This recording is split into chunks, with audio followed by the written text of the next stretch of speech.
Perfect. So, good afternoon, everyone. Welcome to the paper session. I'm going to be the first presented. As I was presented and introduced, I'm Violeta Sosa. I'm a student in the University of Munster, the PhD in geoinformatics. And today I'm going to present to you some of the results of my research with Professor Angela Schberg about detecting socially occupied space with dead cameras, evaluating location and body orientation as relevant social features. Currently, we can detect physical occupied spaces. These are the spaces in which people are using, these are the spaces in which people are occupying these are the spaces that are occupied by objects or by other people during interaction, during the trajectories that they are drawing. From these physical occupied spaces, we can detect location, body orientation, and other features. But between all these physical spaces, we also have socially occupied spaces. And these spaces are invisible to our eyes, but they exist.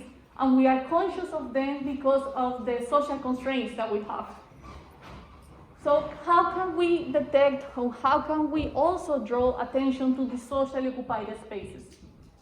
We want to use the analysis of groups that has been analyzed in computer vision and also in sociology. We're using the interaction and the people that belong to this interaction. We are going to analyze the social signals theory with 3 steps of that. That is the space and environment, face and eye behavior, gesture and posture. So we are mainly going to take a look into the individual position, that is the red dots of each one of the persons, and from this we are going to take into account the trajectories of the people, and we are going to analyze to what are they paying attention, what is their focus of attention. Once we did that with the theory of proxemics, the arrangement of how they are going into these spaces, also analyzing the posture, that means the body orientation, and also the gaze, we are going to analyze something that is a model for A formations.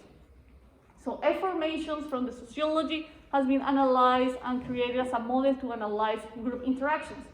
These mostly have 3 main areas of interactions. We have the O space, that is the one that is inside, in which we have focused the attention. Then we have the P space, in which we have our bodies standing.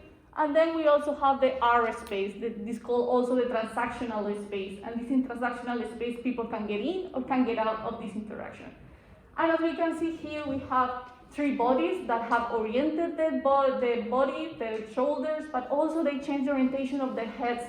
And also we have that in here, they are merging all this information in one point. But we want to do this with a device that is help us to not have a manual observation, because traditionally, for example, in museums studies, when we want to analyze this kind of aspects, they fill some forms and fill and check all the details that can be in videos reported to analyze actually how people is behaving and how people engage with each other.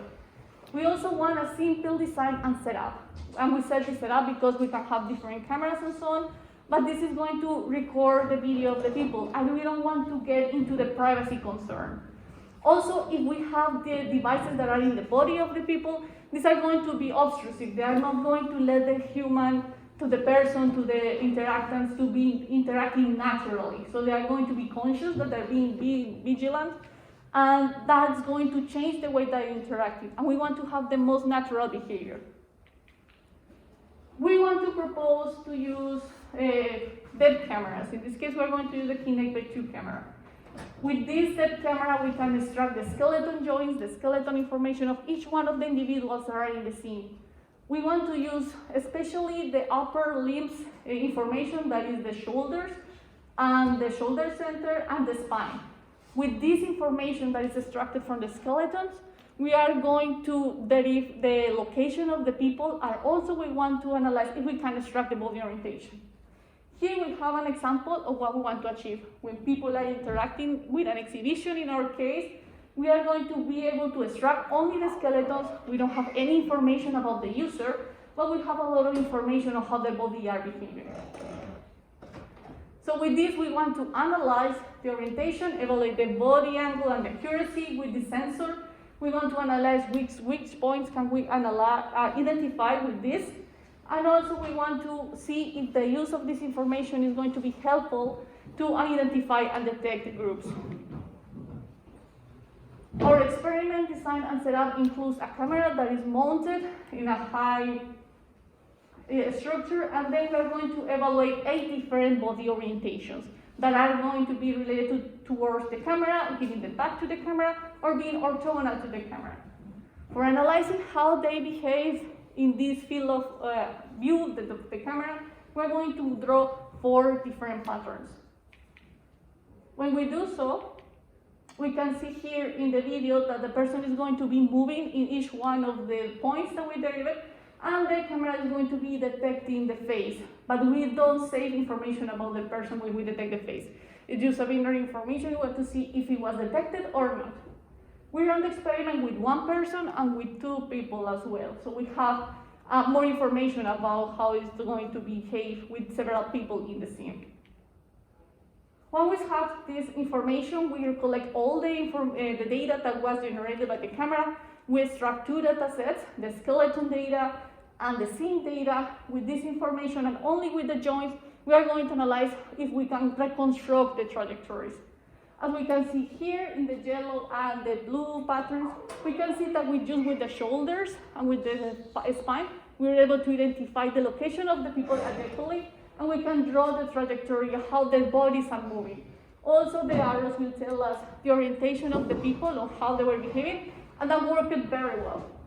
So an interesting observation that was in here is that in this kind of patterns that we have here, when the bodies are moving and giving like a turn to reorient themselves, it's very visible in this kind of data, this natural behavior. So that is very interesting to see that it's actually showing us a good result of tracking how people is moving into these spaces.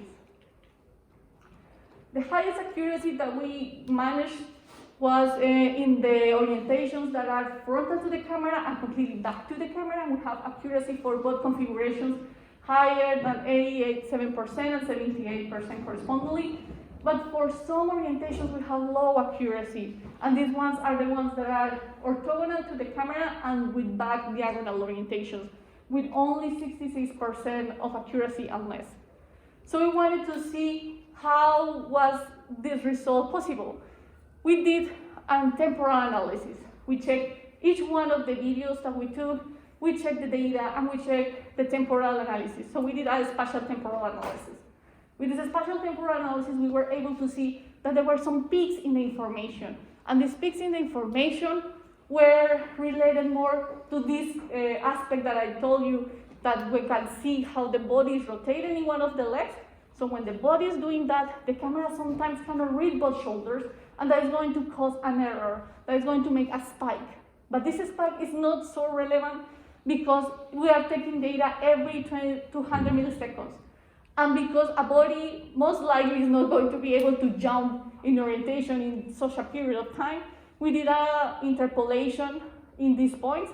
If we have the same data at the beginning and at the end of this interval of time, then we are able to do this kind of a spatial temporal interpolation.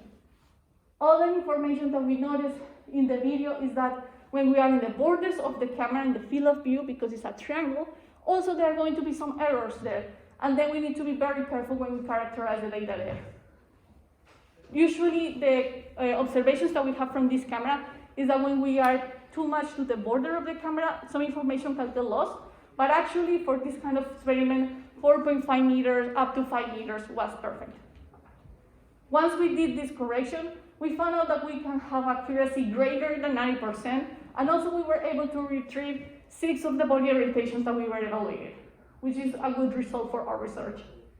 Sadly, for the ones that are on the sides, still the accuracy was a little bit off, and we realized that when the body is going orthogonally to the camera, so completely the body looking to other point and completely 90 degrees to the field of view, it's not going to be good to read the data, because we are going to have a case of self-occlusion. We are going to be able to occlude all the characteristics of the body, and then the algorithm is not able to analyze your structure and so on. Here we can see how the accuracy can be analyzed. The high accuracy here is for the frontal diagonal leg. The colors are corresponding to the body orientation that we want to reach. And here we can see that in the field of view of the camera, we have a lot of information that can be retrieved. Whereas for when we have a low accuracy, that is the orthogonal orientations, we're going to have here a void, there is no data, because it's not possible to retrieve the skeleton in that area. We are going to have a self-occlusion. When we are starting, we have started very good. We have the correct orientation and so on. When we cross this void of self-occlusion, the camera is going to flip the orientation, and it's going to be very hard to recover in there. But one aspect that we are analyzing is how can we recover properly the second part of the orientation once we don't have the face detection there. Now that we have the analysis of this camera and we see that it's potentially well suited for our analysis, we want to know how can we implement this data to detect group interactions. Is it possible to see how people is behaving actually with just the skeleton? And for that, we run the next experiment. We are going to have 3 people doing the same experiment. We have the same setup, but we're going to have 3 different points of interaction. We are going to be moving from point to point, and we're going to be able to also detect the face. And we're also going to be able to extract the skeleton. Once we do that, we do 3 different patterns. That is, this one is face-to-face, so people looking directly to each other. Then we are going to have an L orientation that is going to be not so much face-to-face, but more rotated. And the next one is completely facing the object that we are going to have in the attention.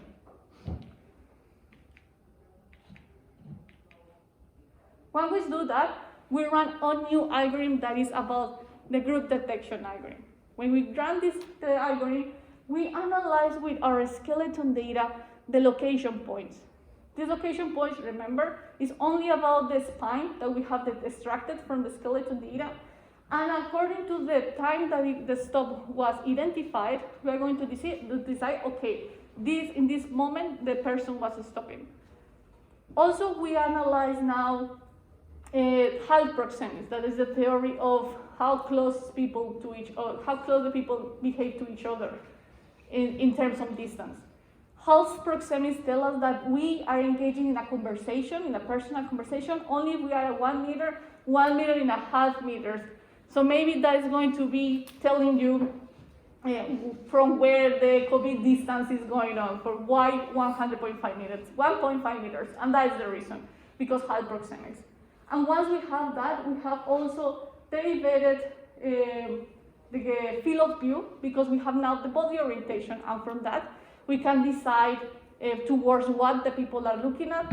We draw the cone of this field of view that is going to be extended 1 meter, and for the intersection, we can see that people are actually interacting in this group. So the persons that are prox to each other in 1 meter and also having an intersection of the focus of attention are having an interaction. And then we have the first part of the information, that is this O space, that is telling us people are interacting. With this detection of groups, we have a 90% of accuracy. We only relying in the skeleton data. That's very nice for our research. We want to continue this work by continue our analysis in museums particularly. We want to analyze how people are paying attention to the elements that are in the exhibition, how they move to one exhibition to the other. But also this information can be used of how we interact with devices, because they are very important for us to know which one is the person that having device ownership, or how the people are passing by the devices. Also, we want to apply this to the theory of human-robot interaction, because we don't only need to let the robot know how to approach us in the sense of the distance, but also there are some social protocols that has to be made. And with that, I hope you like the presentation, and I hope this research helps us to understand better the interactions that we have for improve the services that we have, and the interactional users, and the interactional robots that we are going to create in the future. Thank you very much.